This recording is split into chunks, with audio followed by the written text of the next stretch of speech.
Как мы уже поняли, решение о покупке квартиры человек принимает буквально несколько раз в жизни. Да? Важный вопрос, покупать ли ему первичное жилье, либо вторичное. Покупать ли ему новую квартиру, либо искать готовую квартиру с ремонтом. Сегодня надо разнести эту тему и помочь людям принять это сложное решение. Слушай, это вопрос, который задают люди не то чтобы 9 из 10, это 9,99 Каждый, из да. 10. Да. Вопрос на каждой консультации задают людям. А чего они боятся? Вот почему они боятся ошибиться? Почему этот вопрос для них настолько важен? Люди, на самом деле, они боятся сделать неверный выбор, потому что это мы как посредники. Для нас, знаешь, типа миллион туда, миллион сюда. Вы эти миллионы каждый день Это не видите. наши миллионы, понимаешь? В этом суть. То есть мы к этому относимся нормально, потому что у нас есть пайплайн, много-много людей, которые что-то хотят купить, там набиралось там 100, 200, 300 миллиард денег, и для нас это такие виртуальные числа, на которые мы, наверное, уже автоматически, знаешь, реагируем и что-то отвечаем. Но когда ты там полжизни копил, потом одолжил, потом что-то продал, потом еще украл что-то и так далее, то есть для тебя это вся сумма денег, с которой связана пол твоей жизни, и, конечно, ты хочешь ту квартиру, которая не будет доставлять тебе проблемы, наоборот, будет приносить тебе счастье и комфорт. И, конечно, для тебя это один из самых важных вообще решений в твоей жизни. Поэтому люди очень-очень серьезно относятся к выбору, и первичка или вторичка, ипотека или кэш, сколько комнат, это такие вот прям самые-самые важные вопросы, которые всегда нужно себе задавать. Какие основные страхи, опасения или возражения, вот когда они приходят к тебе, да, на консультацию, как они рассуждают, какая у них модель рассуждения? Люди больше боятся вторички. Первичка тут все понятно. Это рынок, который регламентируется, рынок, который охраняется, права покупателя охраняются законом, то есть тут все понятно, да? Возможно, при первичке люди боятся просто взять не тот объект, где можно переплатить. То есть люди не хотят переплатить, когда вся первичка плюс-минус одинаковая, да? То есть они больше боятся со стороны выбора места, локации или района, да, переживают? Один из страхов — это действительно даже не выбор района, это больше тупо не заплатить лишнего. Это один из страхов, который присущ, мне кажется, большинству людей. Нам с тобой тоже. ФОМО, это ФОМО в каком-то смысле. Да. Вторичка. Чего они При здесь вторичке боятся? Больше люди боятся взять проблемную квартиру. Да. То есть, чтобы там не по было документам именно? чтобы долгов не было, чтобы какие-то письма счастья не приходили. А у меня, знаешь, какой страх? Вот я сейчас понял. У меня страх, если за вторичку говорить, это купить квартиру, где ты там будешь жить, и у тебя будут плохие соседи сверху, снизу, сбоку или еще где-то. То есть вот реально для меня это один из критериев. Почему-то, например, если и сюда же, да, если плохая шумоизоляция, я слышу там, как сверху кто-то огурцы каждый день, каждое утро режет, знаешь, или там дети стучат по полу, то вот и ты такой, типа, запарковал деньги, да, свои, ты их там полжизни копил, эти 1,5 миллиона злотых купил себе на Яна Казимежа в Варшаве квартиру эту, а у тебя там просто сбоку бабка живет, сверху дети стучат, и как бы и что делать? Отлично, вы досмотрели до этого момента, значит, вам действительно интересна недвижимость в Польше. Поддержите нас, поставьте лайк этому видео, подпишитесь на наш канал и внизу под видео напишите комментарий. А если вам интересна профессиональная помощь в покупке, продаже или аренде недвижимости в Польше, вы можете обратиться к нам. Внизу под видео вы найдете все ссылки. И продолжаем смотреть выпуск. У меня друг купил квартиру в Новострое. У него был сосед, который постоянно слушал радио Мария. Это православное или там католическое радио. Громко, наверное. Громко. Нет, там в чем прикол? У них вентиляционные каналы изнутри обшиты алюминием. И за счет этого звук очень-очень хорошо и сильно проникает во все места, другие квартиры в том числе. И он радио это слышал из вентиляционной клетки этой. Да. Отверстие, да. Вот, как бы есть такое на самом деле, это, мне кажется, что зависит тоже от застройщика, от типа строения, но очень редко такое встречается. Я бы не сказал, что это частая история. А вот такой вопрос коварный сейчас к тебе. Вы когда помогаете выбирать объект, да, вторичку, делаете ли вы какой-то ресерч и акцентируете ли вы внимание на человеческом факторе, на этих огурцах, которые режет бабушка? Мы спрашиваем у соседей по поводу их вообще ощущения от жизни тут. А это нормальная практика, если ты вот так стучишься в дверь и там говоришь: здравствуйте, вот мы тут планируем квартиру купить? Ну, для нас нормальная, а для других не знаю. Не, ну я имею в виду, вы так делаете. Хочу купить квартиру, да. У меня маленькие дети, там, не знаю, расскажите, как вам тут вообще живется, шумно, не шумно, соседи, алкаши, наркоманы, что-то еще. То есть, как бы люди отвечают. Важно что? Не спрашивать у соседей, которые живут на этом же этаже, да. То есть 2 этажа выше, 2 этажа ниже, лучше так вот сделать, потому что они, скорее всего, уже не знакомы. Скорее всего, они не знают, что вот тот сосед конкретный хочет продать квартиру. Потому что через стенку обычно люди общаются и знают про продажу, могут соврать, могут там помочь соседу продать, знаешь. Может быть, конфликт интересов да. не в твою сторону. Да, поэтому лучше, конечно, кого-то там вообще, знаешь, постороннего спросить, он, скорее всего, честно ответит. Класс. Есть важный момент. Соседи могут поменяться. Ты от этого вообще не можешь быть застрахован. Ты можешь купить квартиру в тихом доме, но через месяц туда заедут другие индусы. Люди. Или другие люди, неважно какие. Сейчас расизм, нотка расизма. Да. И все. И у тебя опять шумно. То есть ты не можешь на это повлиять, к сожалению. Твои соседи в твоей квартире адекватные? Ты доволен? Поменялись соседи, вот буквально полгода назад, кейс. Да, и уже я недоволен. А вот до этого все было классно. Вот, а соседи поменялись. Очень культурные, очень приятные, очень классные ребята, но очень придирчивые к пустякам. Это такие пустяки, которым вообще всем абсолютно плевать на это, но они ходят и на это жалуются и дергают. И вот это, наверное, основной минус. Но мы это переживем, это не так страшно. Это соседи, с соседями надо дружить. Плюсы первички — это часто минусы вторички. И наоборот, плюсы вторички — это часто минусы первички. И тоже важный такой момент, интересный. В основном все люди, которые к нам приходят за подбором первички, после пересчета всех плюсов-минусов выбираются, останавливаются на вторичке. И классно. очень многие клиенты, которые приходят и хотят точно вторичку, ничего себе похожего на то, что они напридумывали, найти не могут, по крайней мере, в их бюджете. Все, что, знаешь, люди себе напридумывали, обычно стоит в 2 раза дороже, чем у них есть бюджет. Тоже выбирают часто даже первичку, потому что понимают, что вот так, как они хотят, сделают только они сами. А что именно люди хотят в первую очередь при первичке?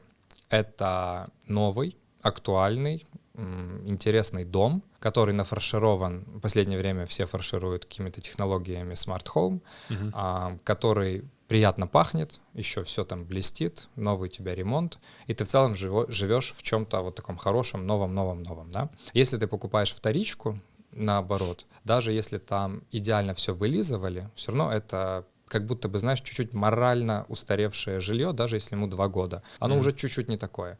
Это в целом неплохо, просто это не пахнет, знаешь, когда ты распаковываешь мебель даже, она деревом пахнет вот таким, знаешь. Да. Или машина новая, кожаный салон. Да. Или дермантиновый салон.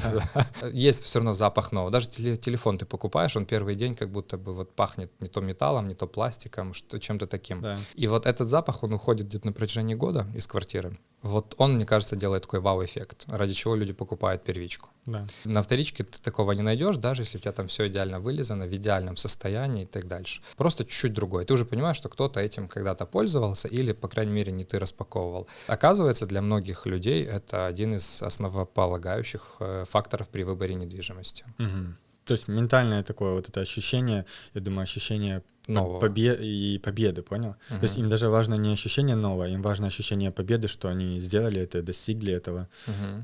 По крайней мере, для меня было бы это так. Ну и в том числе оно сделано вот так, как ты хочешь. Ну, скорее всего, ты уже сделаешь такой ремонт, такой цвет, такую планировку, как вот именно ты хочешь. Тебе не приходится мириться с тем, что уже до тебя сделали на вторичке. Да. Потому что нету смысла покупать вторичку и полностью там все переделывать. Ну, разве что там супер низкая цена, но вряд ли мы это найдем в Польше. Нет смысла, знаешь, покупать, а потом обтягивать это все клеенкой и перекрашивать полностью все стены. Перекрасить стены еще можно, потому что это, 2 дня и недорого. Не супер, да. Да, но если ты уже меняешь мебель, технику, пол... Или, не дай бог, кухню, которая уже встроена. Переносишь розетки, это уже все, это капиталка. Тогда уже нету смысла покупать вторичку. Все люди, особенно с стран СНГ, вторичку называют вот это старое жилье, которое до 2000 года строилось, или там до 2005-2010, да. Но такие люди обычно, это не наши клиенты, их вообще мало. Я про вторичку, когда говорю, это что-то 5-летнее, 7-летнее, максимум 10-летнее. Это то, что чаще всего люди покупают. Ну да, и оно не такое подуставшее, и дом не подуставший, да, то есть это не 80-х, там, 70-х. Да, нету это морального устарения дома, когда ты смотришь на него, и тебе не хочется в него заходить,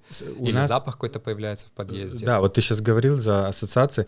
У меня лично, когда я из Украины, да, и речь про вторичку идет, это 5-этажное здание, где внизу сидят бабушки, которые все про тебя знают. То есть такая ассоциация. А здесь, видишь, тут по-другому. Чуть по-другому. Тут соседи все про тебя знают, они не должны быть старыми, они могут быть и молодыми, потому что, возвращаясь к вопросу шумоизоляции, если прям кричать или драться, то точно услышишь. Да. Возвращаясь еще к этому моменту по дизайну, по ремонту, при покупке первички, ты можешь попросить застройщика не строить какие-то стены или достроить какие-то стены. Если это делается еще в начальном этапе покупки, то это может быть или бесплатно, или за очень смешные там каких-то пару сотен злотых они сделают вот так, как ты хочешь. А на вторичке у тебя опять же есть уже планировка, которую нету финансового смысла полностью менять. Но почему я выделяю вот как раз вторичку, которой 5-7 лет? Потому что это что-то среднее, она обладает как плюсами, так и минусами первички и более старого жилья. Более старое — это 15+, давай так называть его. Обычно это даже 15+ дома еще достаточно хорошего качества сделаны. В целом нельзя жаловаться на эти ЖК. Наоборот, вот все, что до 2000-го, наверное, это уже все-таки вот такой морально устаревший. Вот вторичка, которая 5-7 лет, мне кажется, что вот это такая золотая середина, когда ты не знаешь, что тебе выбрать. Потому что тут вопрос цены еще очень важен. Вот эта вторичка 5-летняя с ремонтом, она стоит как первичка без ремонта. Если мы прям сядем считать деньги, то тут вопрос, надо ли тебе переплачивать 30-40% за первичку. Несмотря на то, что, да, жилье будет стоить где-то на 20% дороже, но еще доходит ремонт на первичном рынке, закладывать нужно минимум $500, а если делать так, за квадратный метр. За квадратный метр, да, на ремонт. Если делать так, как привыкли наши люди со стран СНГ, то от $1000 на квадратный метр. Потому что за 500 это будет вот та дешевая Икея, которую ты найдешь на съемной квартире. За 700-800 что-то вот такое посреднее, даже уже какая-то мебель на заказ будет. Ну да, и подсветка даже у тебя будет еще. LED-подсветочка даже будет, да, за карнизом. И вокруг телека, знаешь, подсветку делают. Поэтому сама стоимость квартиры вырастет еще там на 100, 200, 300 тысяч злотых, смотря что ты там заложишь в этот ремонт, да, потому что бюджет на ремонт, он может быть бесконечный. Приведем пример. Если за 1 000 000 злотых я покупаю вторичку, то это будет жилье там на 40 квадратов, оно уже будет с ремонтом, да? Это будет жилье близко центра, на 40 квадратов. Или же, например, это будет хороший, качественный, классный спальник, и это будет уже 3-комнатная квартира.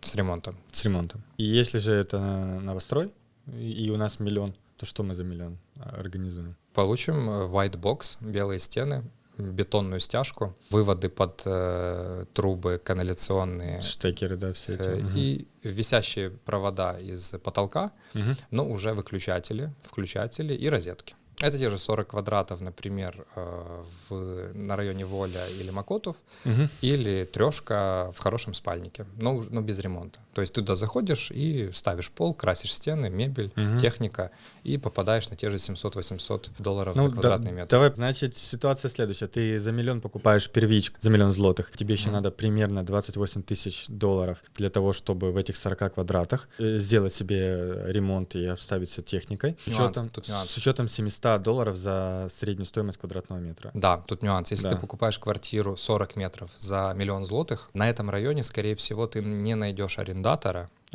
который бы хотел новый дом и тот ремонт, который ты сделаешь за $700. То есть под этого арендатора, например, лучше сделать уже ремонт за $1000 за квадратный метр, потому что он будет хотеть жить близко центра и будет хотеть жить в хороших условиях. Или для себя. Для себя окей, но тоже мне кажется, это, знаешь, всегда идет в паре. То есть если я хочу супер условий, супер ЖК, скорее всего, я хочу уже супер ремонт. То есть, давай так, это не премиальный район, это что-то типа средний плюс, бизнес-сегмент, да? Нету смысла там делать экономный ремонт. Да, но и я хочу тут привести прекрасный пример с Бровари Варшавский и с Миница Тауэр, это тоже в центре Варшавы, на Воле. Смотрел квартиры в аренду, И я не понимаю логики. Зачем в квартире, в которой ты купил, там, в Минице, допустим, да, зачем делать такой плохой ремонт?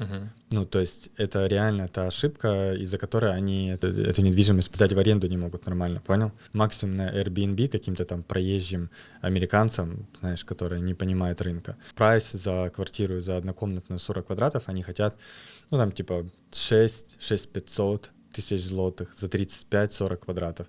А ремонт как где-то, я не знаю, на Бимово у тебя, понял, там квартира просто с белыми стенами и с умывальниками из Икеи. Вот такой вот нюанс.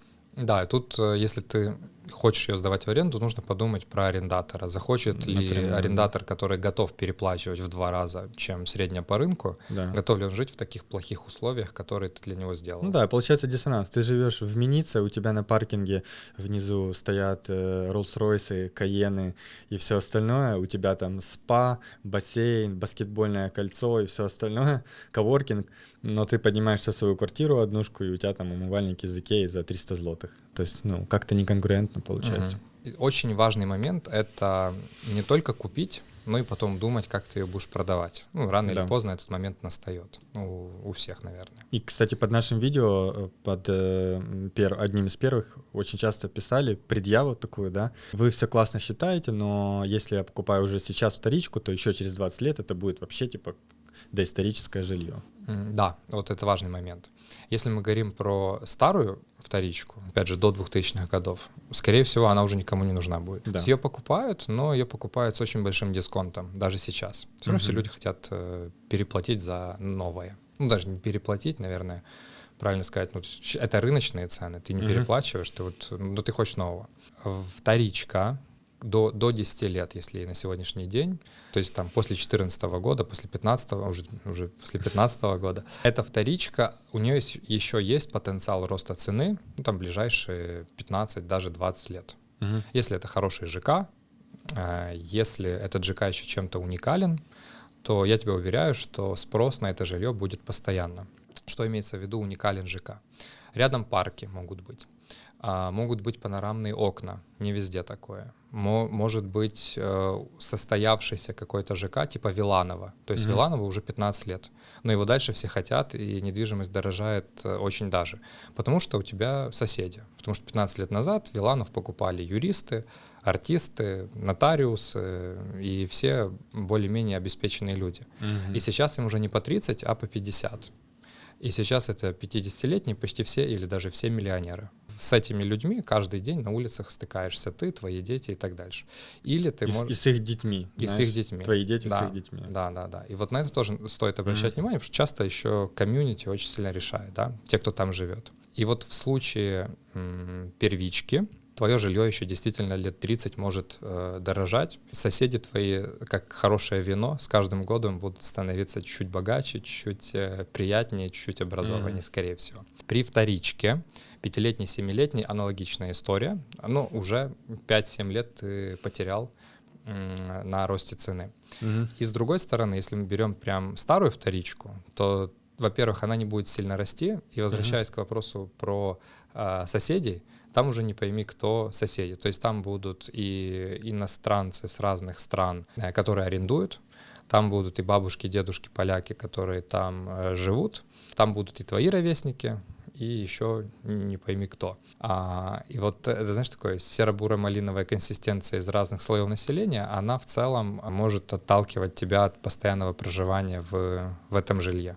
Поэтому пока что, знаешь, все, что старая вторичка, пока что ФФФ. Все, что до 10 лет вторичка, это в целом классный вариант. Первичка — это тоже классно, но пока дороже. Эстетическая составляющая. Я думаю, тут даже нету смысла разжевывать. Мы видим панельки, мы видим сталинки, и оно все выглядит плохо. Да? Подъезды плохо тоже, знаешь, старые подъезды, тебе не так приятно заходить в них.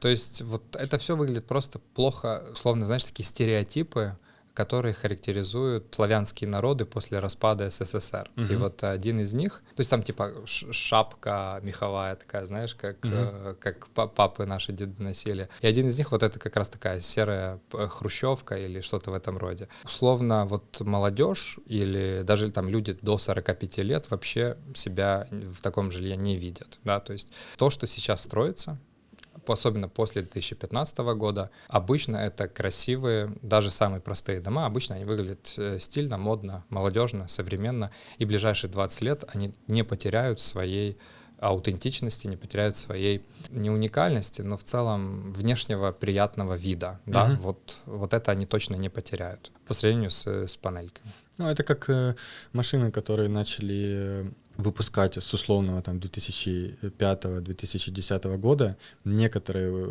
модели машин, они актуальны и эстетичны и по сей день.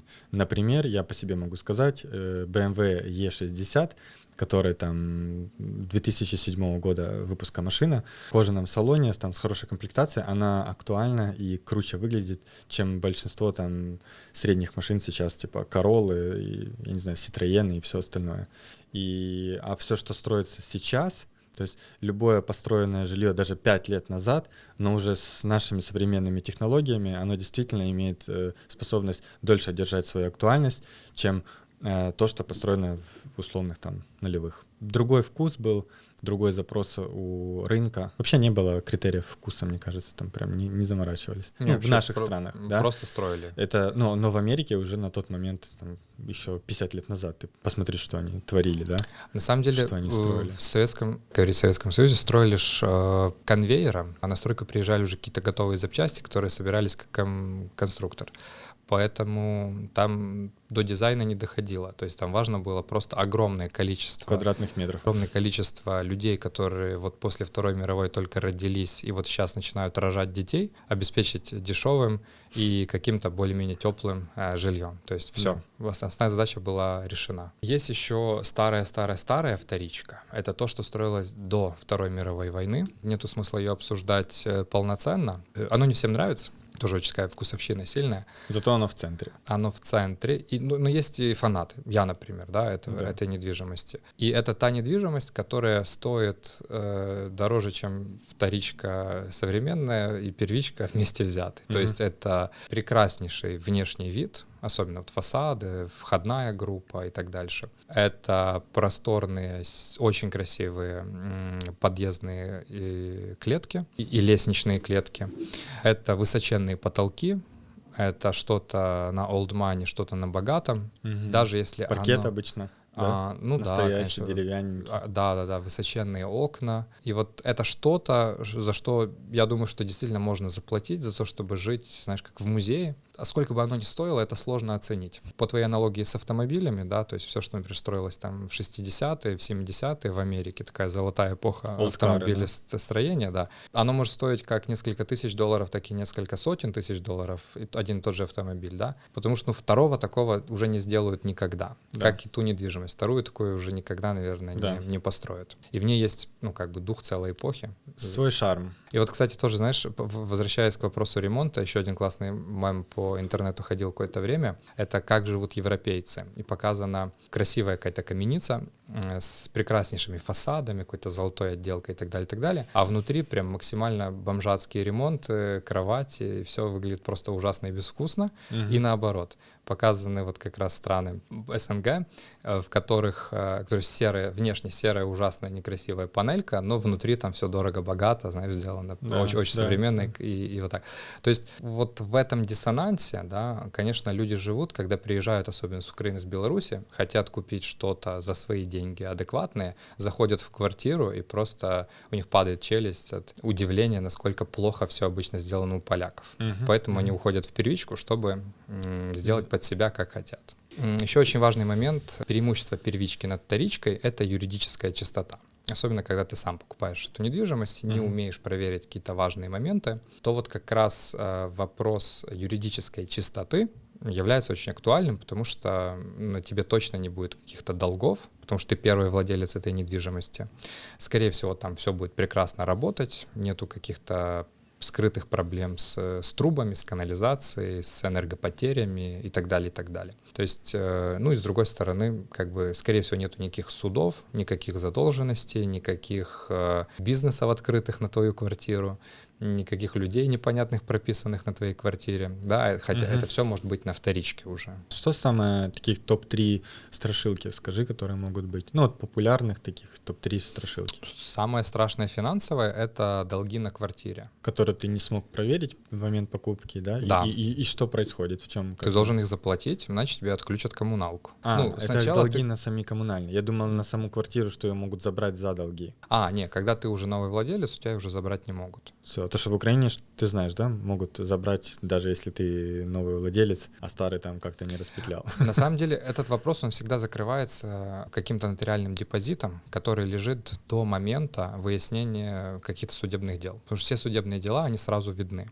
Если там есть какое-то судебное дело, и квартира это в залоге, то понятное дело, что мы такую квартиру покупать не будем, да. Но в целом, да, если эта квартира уже у кого-то в залоге, и ее пытаются продать, скорее всего, нотариус сразу тебе про это скажет, и он даже сделку эту не проведет, пока продавец не получит разрешение от того, у кого эта квартира в залоге, на продажу этого имущества. То есть тут как бы ты тоже, ну, на самом деле, немножко защищен. А вот как раз, что касается коммуналки, это то, чего нотариус не проверяет. У нас был кейс, где задолженность по коммуналке составляла 80 тысяч злотых за 20 лет. Люди просто не платили ее 20 лет. Класс, сильно, да. Им периодически отключали коммуналку, а может она уже вообще была выключена, надо спросить агента, как там было точно. Но в целом при покупке такой недвижимости мы оплатили долг за коммуналку, а потом уже остальное заплатили продавцу. Ну и у тебя все нормально, теперь дальше пользуйся этой недвижимостью. Но если ты про это не знаешь, ты можешь купить недвижимость, окей, там может не 80 тысяч, может быть 10-20 тысяч злотых за долгов, да? Через какое-то время, через полгода, год тебе могут просто выключить воду или газ, или что-то еще, или электричество. Ты начинаешь разбираться, конечно, ты позвонишь предыдущему продавцу, мол, оплати твои же долги, а он скажет, да, конечно. И не оплатит. И не оплатит, конечно, да. Вот, и это твоя проблема. То есть это, ну, просто дополнительные финансовые расходы, которые никому не приятны, да. Ты можешь быть обманутым в этом плане. Могут быть люди какие-то прописанные на этой квартире.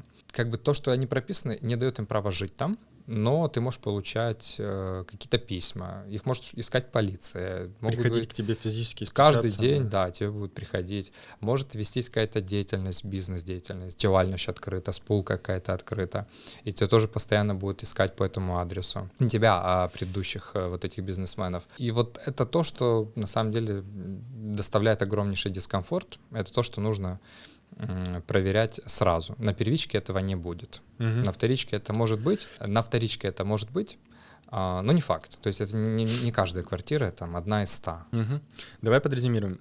Топ-3 фактора, почему все-таки выбирают вторичку, и топ-3 фактора, почему выбирают первичку. Вот так вот, исходя из своего опыта насмотренности. Что это? Последний, наверное, аргумент в сторону первички — это то, что при постройке такой недвижимости всегда развивается инфраструктура. Собственно, поэтому тоже первичка чуть дороже идет всегда и постоянно дорожает, потому что принимаются какие-то новые законы, по которым застройщик обязан что-то там достроить. Ну смотри, при первичке обязательно должен быть подземный паркинг или какое-то пространство вокруг дома и наземный паркинг. Да? Если застройщик застраивает прям большой кусок территории, он обязан за свой счет построить для государства школу, например, или какой-то бассейн, или какой-то, это называется контрибуция, и что-то там навязывают застройщику, городу помочь, да, что-то вот типа а-ля благотворительность, но все мы понимаем, что мы с тобой платим за эту благотворительность дополнительную, да? Ну да. Вот. С 2017 года принят закон, что застройщики должны строить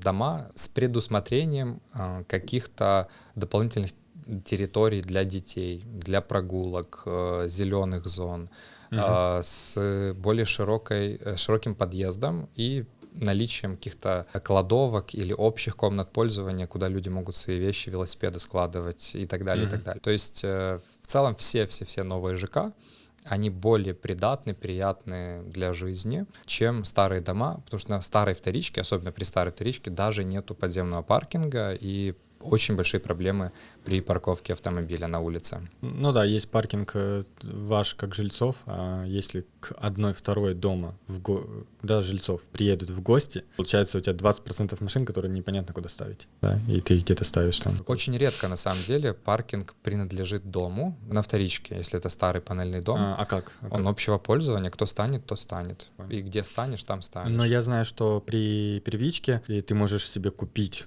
паркинг, и при этом ты можешь купить себе место наверху, да, на земле, оно будет стоить дешевле, либо место уже в подземке, оно там дороже будет. Да. Правильно? Логика. Да. Ну, не сильно дороже, на самом деле. Вообще, самый дорогой будет паркинг на одно место в подземном паркинге. Ну да, машина дешевле будет платформа, где ты с соседем, не знаю, видел платформу, как она работает? Какая? Платформа, то есть ты заезжаешь машиной. Лифт? Да, лифт. И у тебя машина или вверх, или вниз уезжает, и освобождается второе место, куда второй сосед заедет. И когда тебе нужно поехать, ты опять нажимаешь на кнопочку, ждешь, пока она опустится или поднимется, и выезжаешь. То есть такая коробочка, да? Да.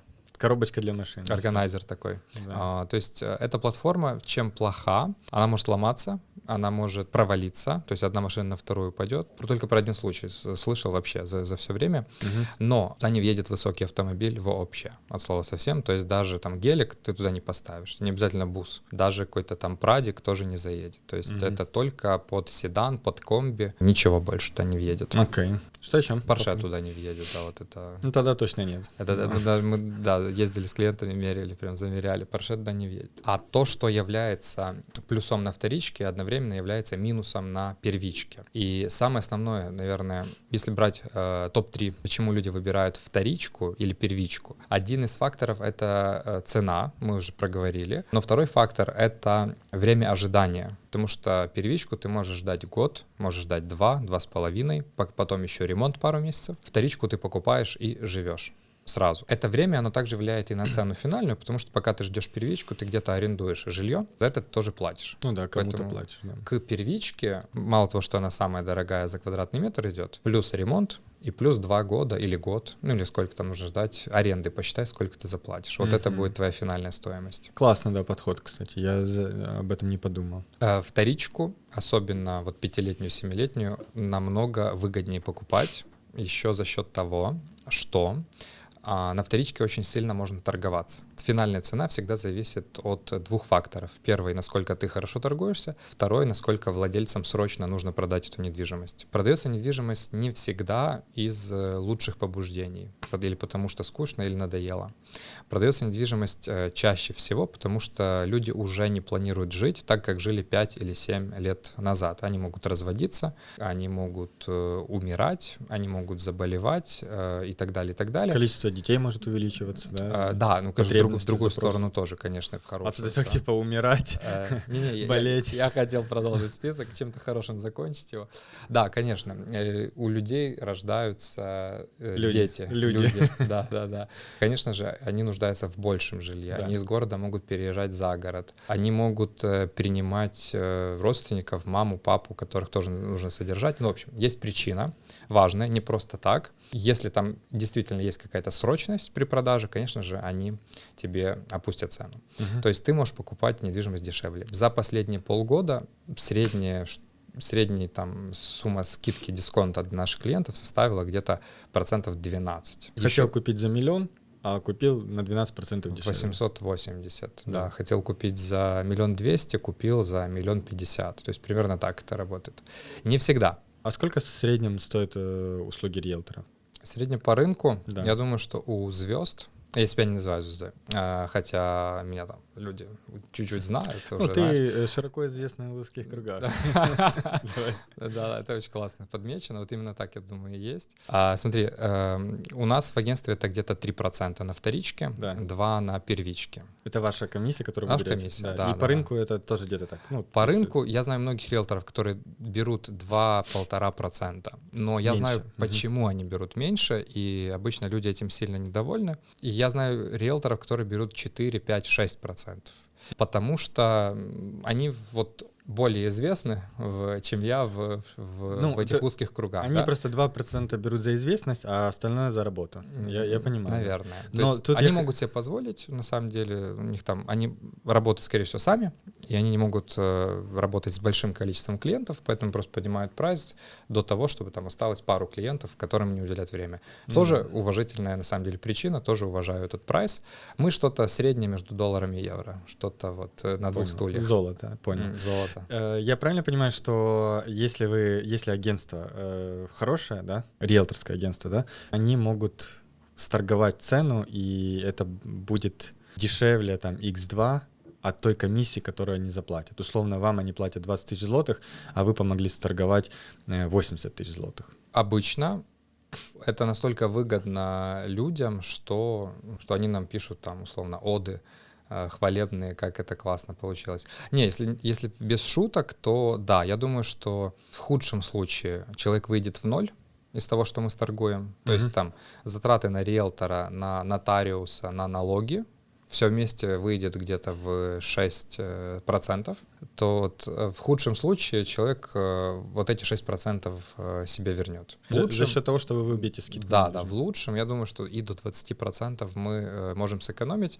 Но опять же, не всегда. Есть важные моменты. К нам иногда приходят люди, говорят, вот вы там классно торгуетесь, я нашел квартиру, которая уже ниже рыночной, да, вот сторгуйте мне еще тут, отбейте свою комиссию. Да. Иногда не бывает такого. Иногда вот людям реально надо срочно продать, они выставляют реально ниже рыночной, и у тебя действительно есть шанс купить классную, очень качественную квартиру, там, не знаю, вся мебель на заказ, вся плитка и паркет и так далее ударопрочные, то есть у тебя очень дорогой ремонт, просто людям нужно срочно продать. И они говорят, ну куда дальше? То есть мы и так уже сильно-сильно в минус, мы за эти деньги купим где-то на обочине, на окраине города какое-то откровенное дерьмо, а вы хотите еще дешевле. То есть они не продадут. Даже если им срочно нужны деньги, все равно появится кто-то на рынке, кто купит эту квартиру, потому что знает ее ценность, да. Чаще всего просто недвижимость чуть-чуть, хотелки владельцев чуть завышены от рыночных.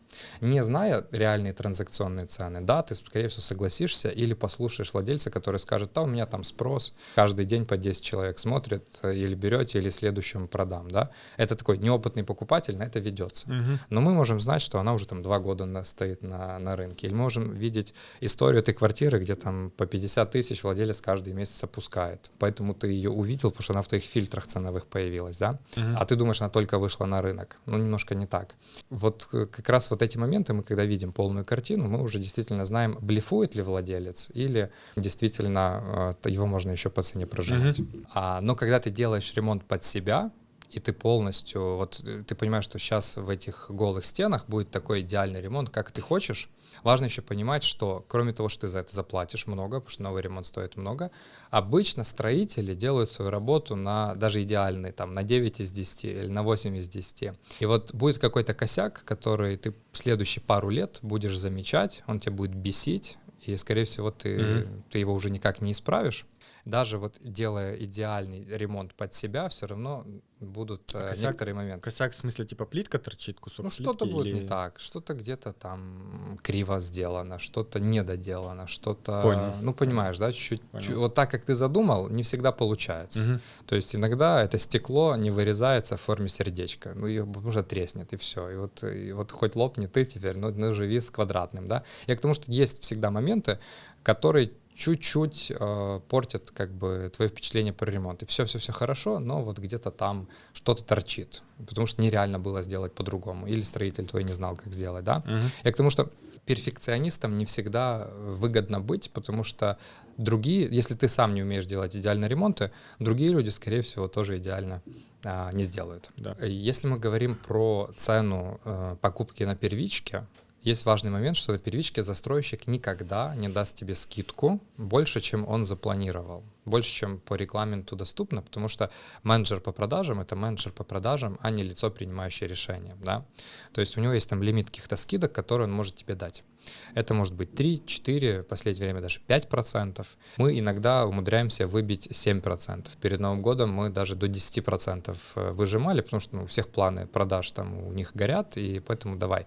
Я к тому, что на вторичке, при покупке вторички, ты можешь и 15, 20, и 50% сбрить, ну, смотря вот как как горит продать продавцу. На первичке такого, к сожалению, не будет. То есть, ну, там максимум пару процентов на это можно рассчитывать. Спасибо за просмотр этого видео. Верю, что это было для вас полезным, и если так, поддержите нас, поставьте лайк этому видео, подпишитесь на наш канал, и внизу под видео есть форма комментариев. Задавайте ваши вопросы, обсуждайте выпуск, и мы с удовольствием ответим на ваши вопросы.